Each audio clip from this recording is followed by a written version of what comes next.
Thank you for the applause. That was nice. Can you guys hear me? This is actually working. Yes, perfect. Nice. So, hi, my name is Petri, and I'm an independent game developer, and I made a game called Crayon Physics Deluxe. It's a small indie game where you draw things and physics take over.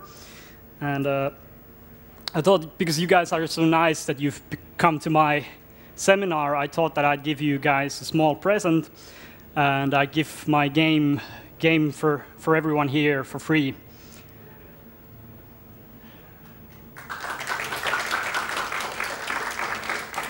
Thank you.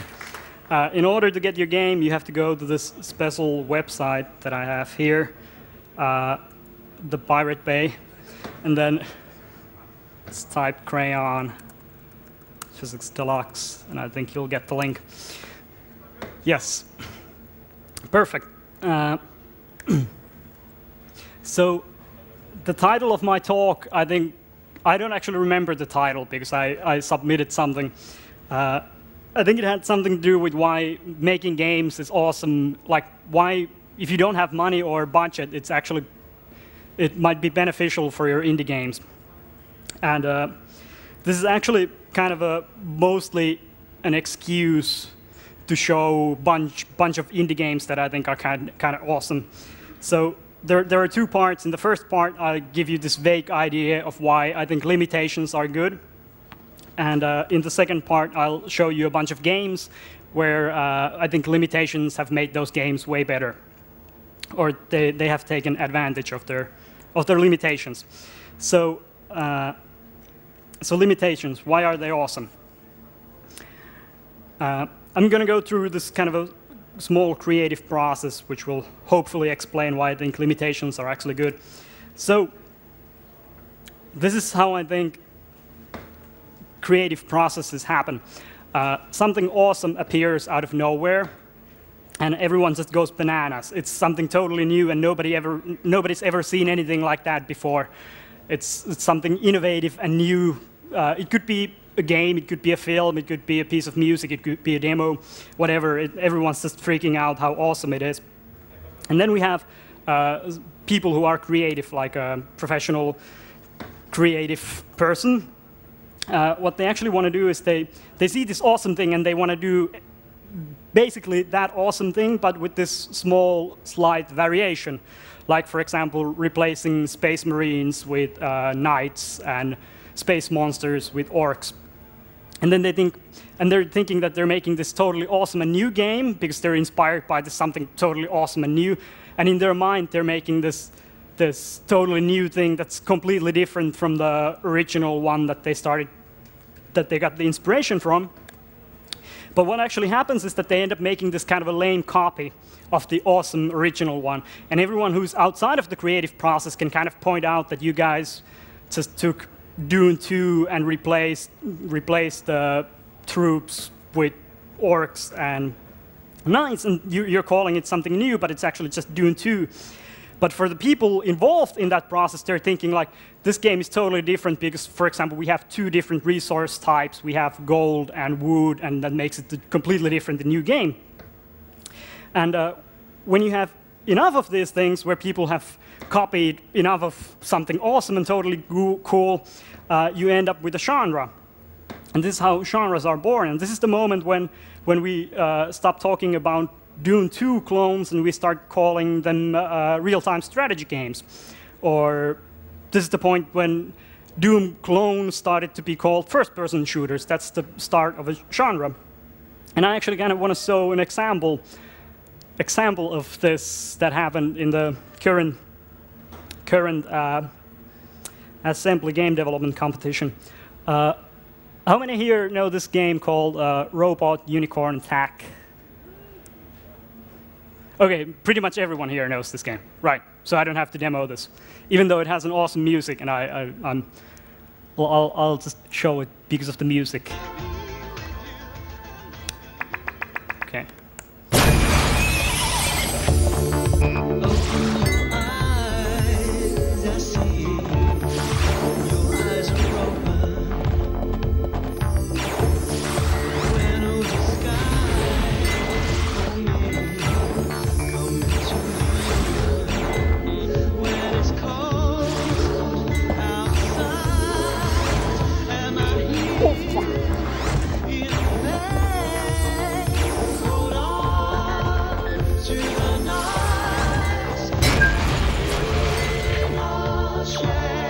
So that's basically Robot Unicorn Attack, which is actually a game. It's almost exactly the game called Cannibal, except it has 2 buttons.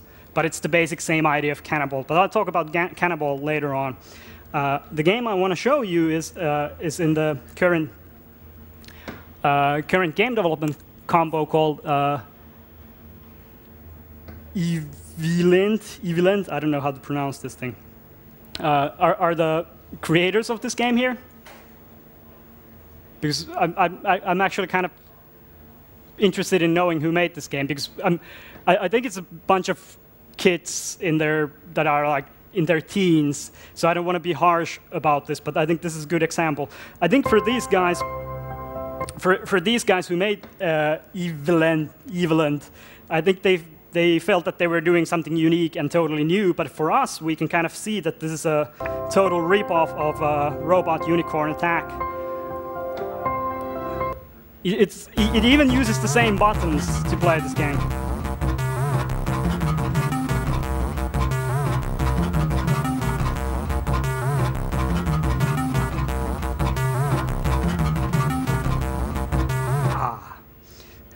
So I don't mean to be harsh, but it's kind of obvious where they got their inspiration from. So now let's go back to my presentation. So the big question is, where does this original awesome thing come from that nobody can tell where it came from, that has no visible sources of inspiration? And my thinking is this. This is only one of them. Like, this is not the absolute truth about this, but this is one idea of how they could come to be. It's that if you manage to hide your sources, then it's creative.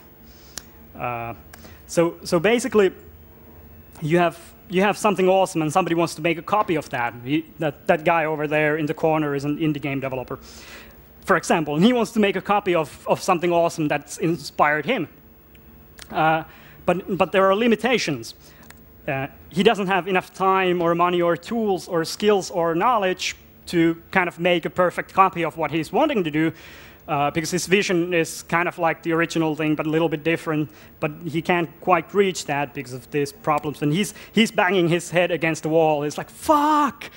I want to do it. If I only had the greatest artist, I could make this game be so beautiful. It would be perfect.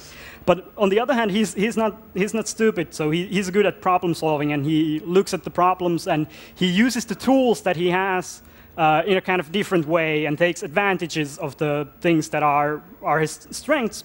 And he goes through this maze of limitations where he can't quite do what he wants to do.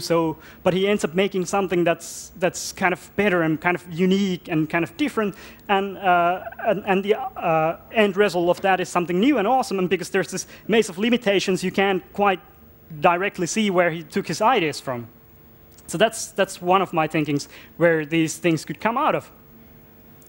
And this is the reason why I think limitations are good for you, because you're basically hiding your sources behind this block in this maze of limitations.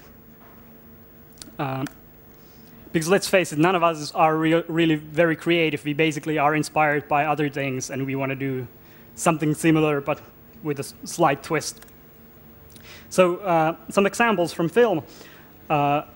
For example, the film genre, film noir, was kind of born out of these limitations. There was,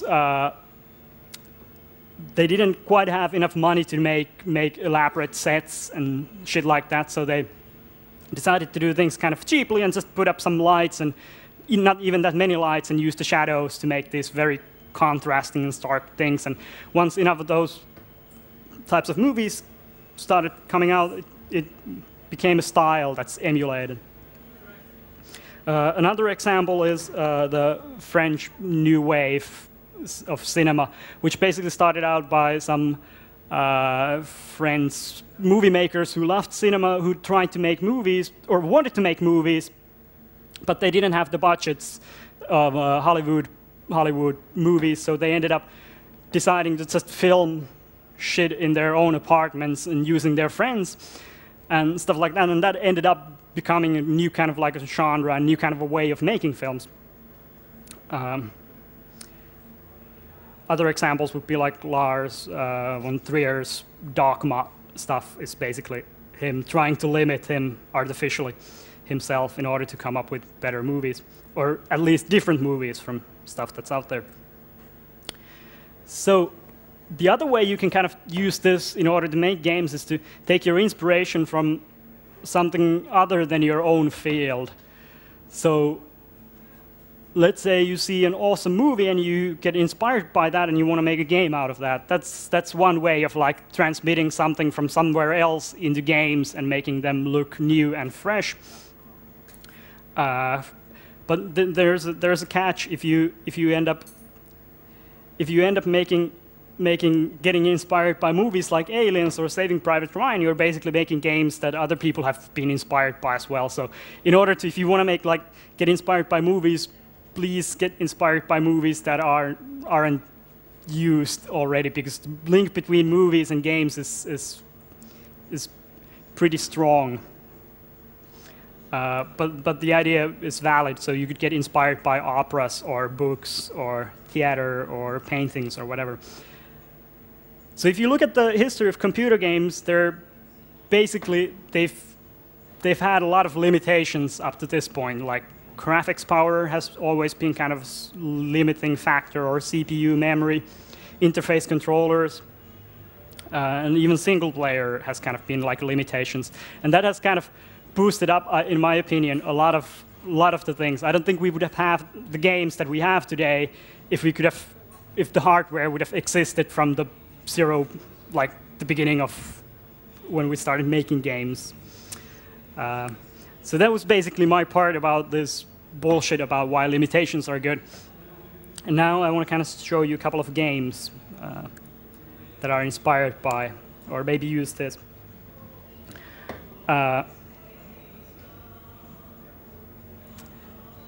There's this limitation that's quite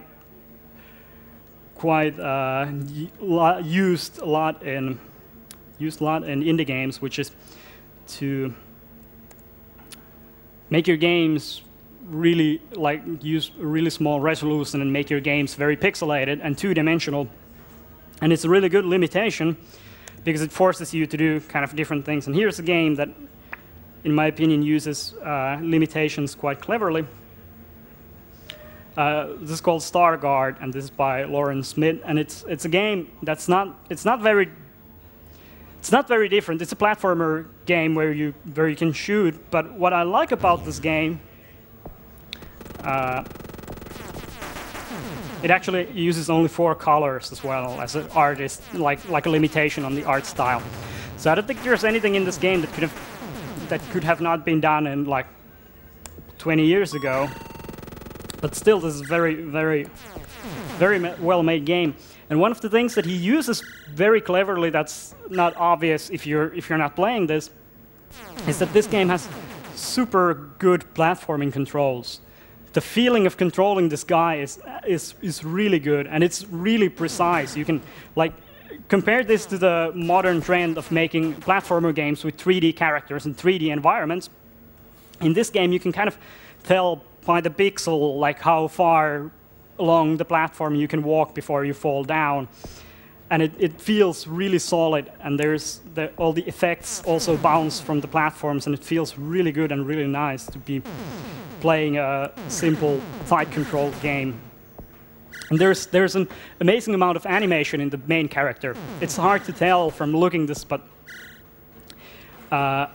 his jumping animation actually has a couple of different states. I think he has 2 or 3 different jumping animations. He has a couple of different running animations. And on top of that, there are small effects that happen when you jump. You can hear the audio, which all make this feel really tight and really well-made game. Which I don't think he could have made if he had selected an art style that would have forced him to spend a lot of time making the art. So I think he used his limitations of selecting an art style that's very plain and simple and just concentrating on the gameplay very well. Now, if you decide to make a game that uses pixelated graphics, one of the benefits of making your art style crappy and making things look shitty is that you can do really big worlds really cheaply. You can create games that have extremely big worlds, but very little, with very little effort. And here's a game called Standard Bits, and this is from Mark Johns. And this is a super low resolution game, but it's very interesting.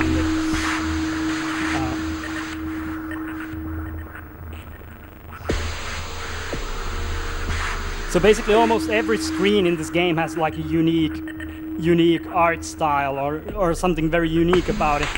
And I don't think he could have pulled this off if he had went with a graphical style that's more highly concentrated.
That's standard bits. So let's say, for example, you're a programmer who can't do art. One of the good things is like figure out what you can do and do that instead of complaining about not being able to make games because you can't do art. There are a couple of other games that use the low resolution thing to their advantage by making huge worlds. One of the more interesting ones is called Hero Core. This is from Daniel Remar, and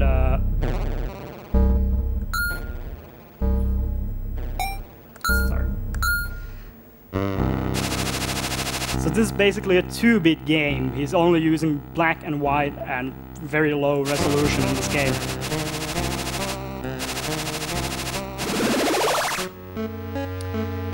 And it's a Metroid-style game, but with like a shoot-'em-up element of shooting in 2 different directions.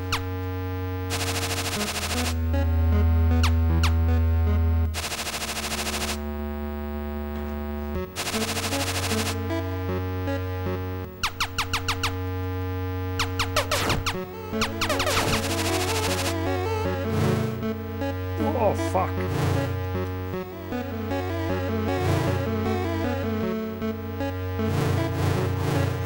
Apparently the effect eats up all my graphics power of graphics cards and CPU.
So that's one example of what you can do, like if you lack the power to make pretty pictures.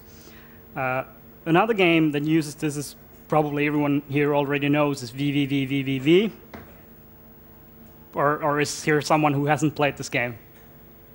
Present. 1, 2, 3. Okay, it's enough. This is an extremely clever game from Terry Kavanagh, which basically uses only one mechanic and graphical style of like this game.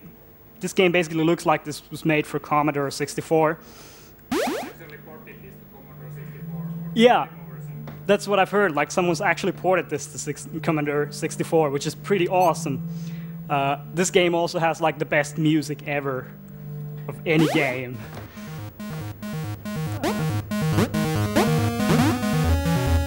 So basically the mechanic is that you press a button and you swap the gravity. So there's no jumping, you just swap the gravity and you walk left and right. And that's it, but it generates a lot of very interesting puzzles and different, not puzzles technically, but different challenges from this very simple mechanic.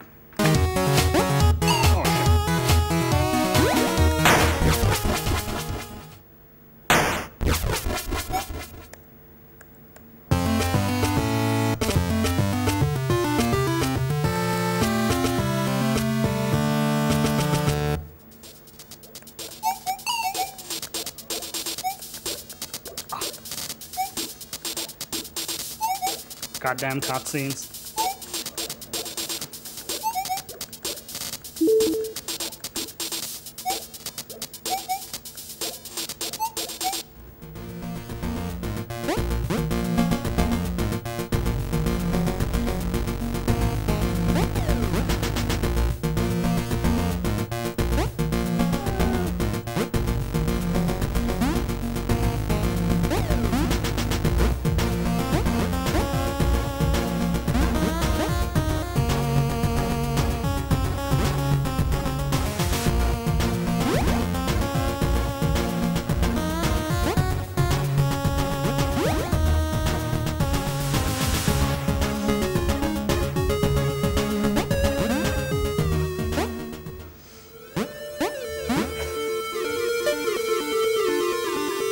So this is an example of how the game kind of changes the things that or presents new things. This is the first time you actually see this. There's this white line, and that automatically reverses the gravity if you hit that, which generates a lot of interesting things. You also die a lot in this game, in case you didn't notice.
That's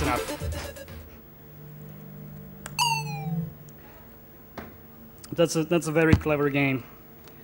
Another game that would use is Knit, that actually uses low-res graphical style to create these big worlds. So other things you can kind of like do if you're making like a pixelated game that other games can't quite actually do is you get a lot of CPU power per pixel when you're making these kind of games. So you can do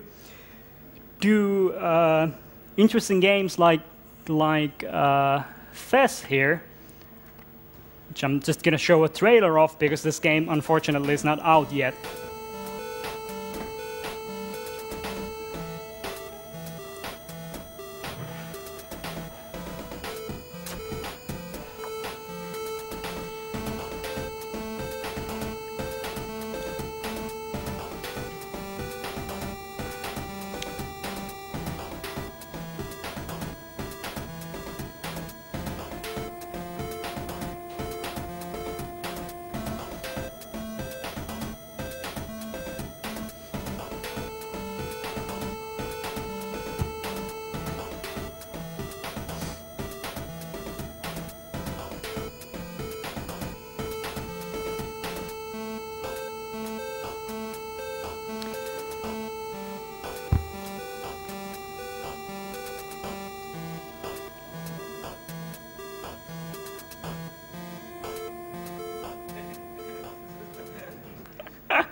I think it's coming out this year. That's what they tell me, but I'm skeptical.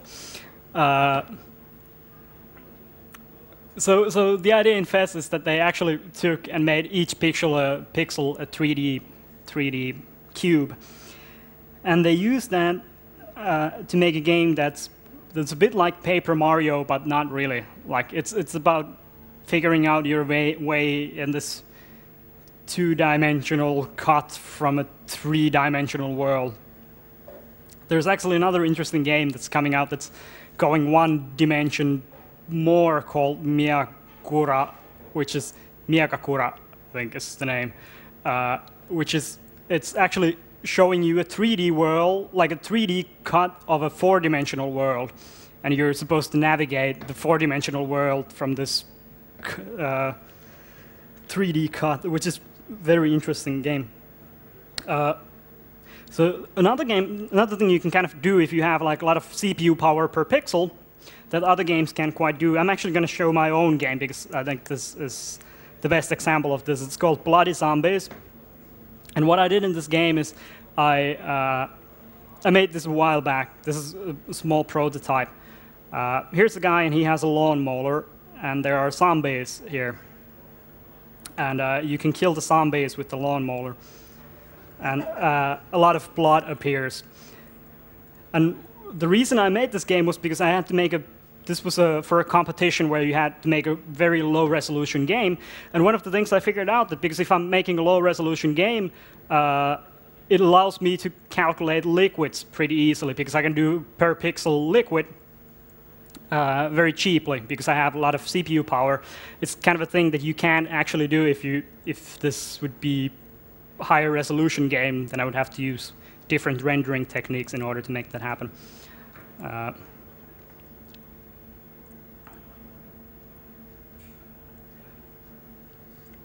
You can also blood surf with the lawnmower and make your jumps higher. So that's a small prototype of that idea. So if you're actually faced up with limitations, try to figure out the things that you can take advantage of, those limitations that other people can't do. Other things that like pixelated style allows you to do is to allow people to make their own pixels, so to speak. So kind of like to be creative with your pixels, because pixel art is very easy to manipulate, and other people can make pixel art very easily. It allows for very creative games. Here's a game from Farbs, MacFarbs, called Playback Pen, and let's hope the internet connection works. So there are multiple options that you can do in this game. You can enter the Cretan forest, approach the castle, go to town, head east. There's a little church, a cave, head east, east. So the way this game actually works is, let's go head west, head north. Anyone can actually draw here. This is actually a wiki page. So every screen is actually like a wiki page where you can actually, and these are all player created stuff. So you can create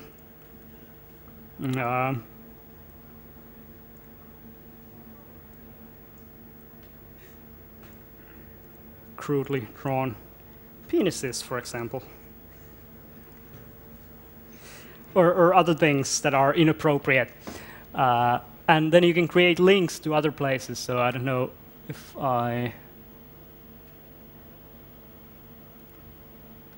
so here, for example, I can make, oh shit, this is not actually working very well.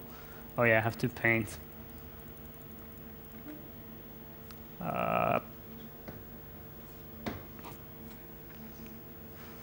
Let's say death, I bet that is.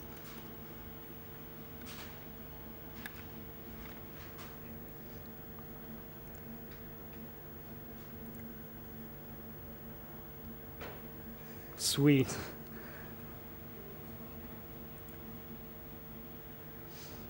So this is an interesting idea based on the fact that, I wonder what's here.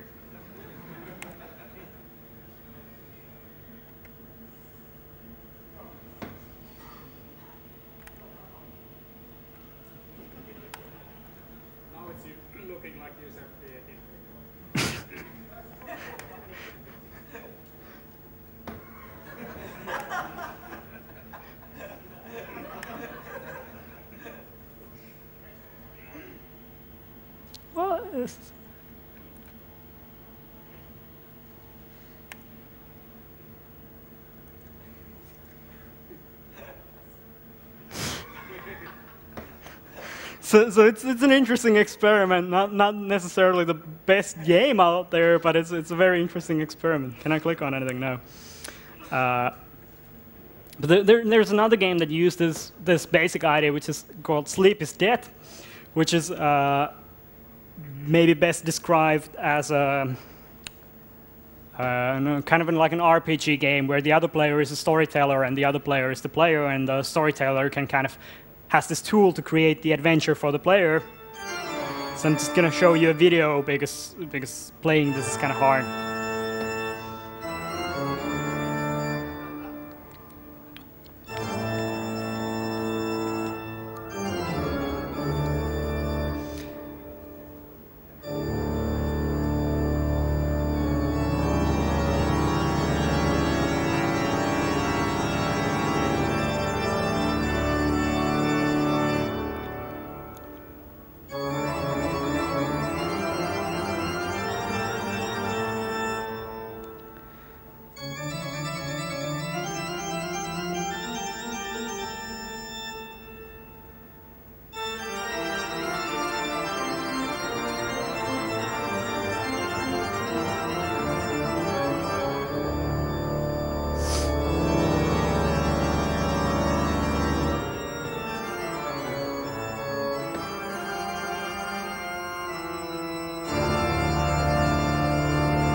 Okay, I have not actually viewed this YouTube video, so I don't know what's happening in this thing. But the basic idea of the game is that the other player can create hotspots, and the other player can kind of like reply to them. And then the game master has a certain amount of time to create the scene for the player.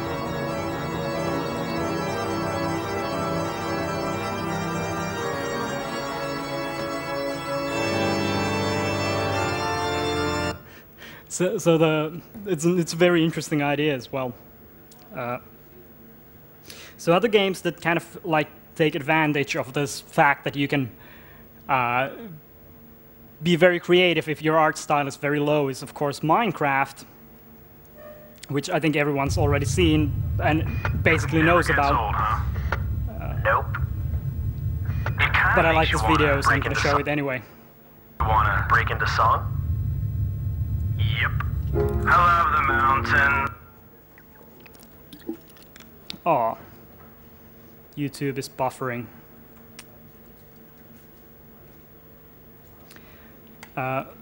So Minecraft, for example, could not exist if Marcus had an artist who would have insisted on that we can't make everything out of blocks. That would have never happened. Like Minecraft really takes advantage of the fact that everything is made of blocks. And so there's another game, which is Terraria, which does it in two dimensions. And Terraria is kind of an interesting example because it's basically Minecraft, but they added another limitation, which is like we're going to do this in 2 dimensions. You guys know of Terraria, right? Yeah. Which allowed them to do kind of bit different things than Minecraft does. It's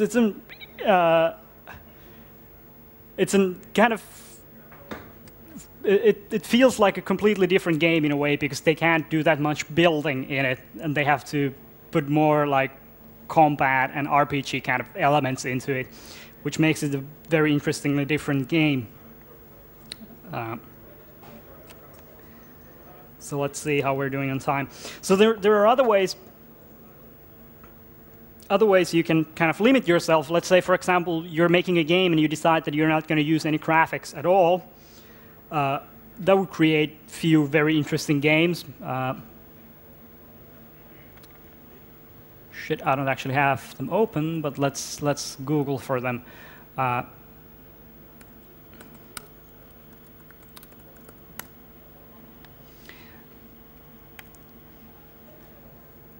So this is a game made by the Copenhagen Game Collective.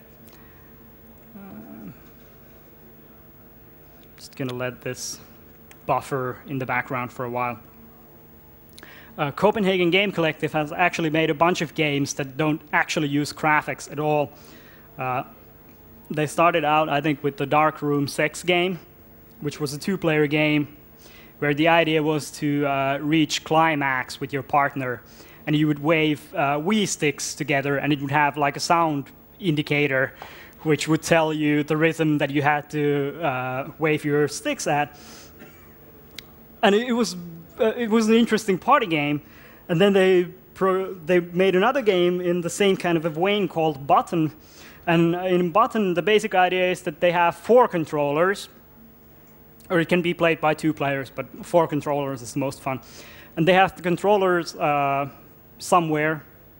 Button actually uses graphics, but it uses the basic idea of concentrating the game outside of the screen. So in Button, it basically just has these descriptions come up on the screen where it says like take 4 steps back, and then it's just like things like swap between player number 2 and player number 4 they have to swap their places, and then it says like 1, 2, 3, 4, and then it might say that the first person to press the button wins. Or it might say the last person to press the button wins, and things like that. And every kind of brutal tactic of stopping the other players from touching the controls is allowed and actually makes the game. I think I have to show a video of that in order to get the basic idea across. God damn, we knew. So the internet connection is super slow in here. So I'm going to describe Johann Sebastian Joust for you guys. The idea of Johann Sebastian Joust is that everyone has a Wiimote. And if you move the Wiimote too fast, you die. But the idea is to use all available tactics to move the other player's Wiimote. So what ends up happening is it's a multiplayer game where you kind of kick the other player's Wiimotes and try to balance your own behind your back. And it has a musical track behind it, and the musical track tells you how fast you can kind of move your Wiimote, because it's other parts is kind of slow and you have to move slow, and when it's fast you have to kind of you can kind of make quick maneuvers.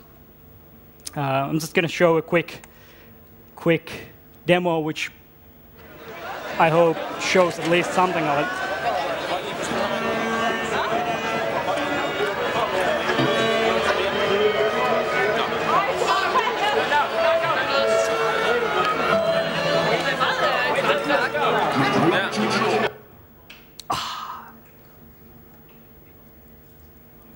They're actually using PlayStation Move controls for the new version. I don't know why. But that's an interesting way to approach making games. Other limitations that have been kind of used a lot is input limitations. So if you limit the controllers, like what you can do with your input, one of the most used is to use just one button. So, for example, Cannibal is a game that started out with the basic idea of you just... What's the brand? And the idea is you press one button to jump and you try to make it as far as possible. This game actually didn't start out with the challenge of making a one-button game. It started out with the limitation of making, I think it was simplicity was the theme for this thing. And I think Adam made this game in 7 days as well. He was using the kind of 7-day limit in order to force himself to try out new game ideas.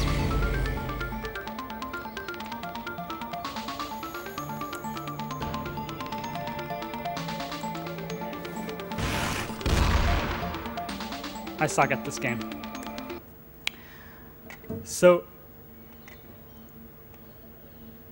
I think that's pretty much all the time we have.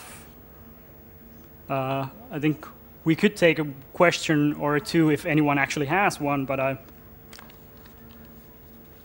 I doubt it. No one ever has. You have? Like, yeah.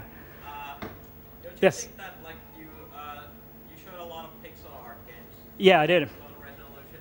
Don't you think that's kind of overused by now?